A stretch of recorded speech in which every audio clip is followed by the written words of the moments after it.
Wala ako sa barko, wala ako sa isang cruise ship at wala din ako sa isang port. Nandito ako ngayon sa gitna ng karagatan dito sa Tokyo Bay. Nakatayo sa isang man-made island that cost more than $11 billion.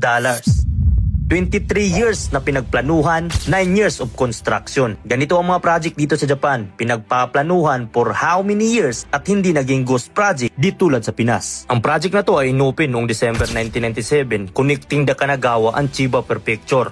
Kung makikita nyo dito sa mapa, kailangan pa nilang mag-travel before ng more than 100 km to reach the Chiba Prefecture. Pero dahil sa project na to, ang dating almost 2 hours na biyahe ay naging 15 minutes na lang.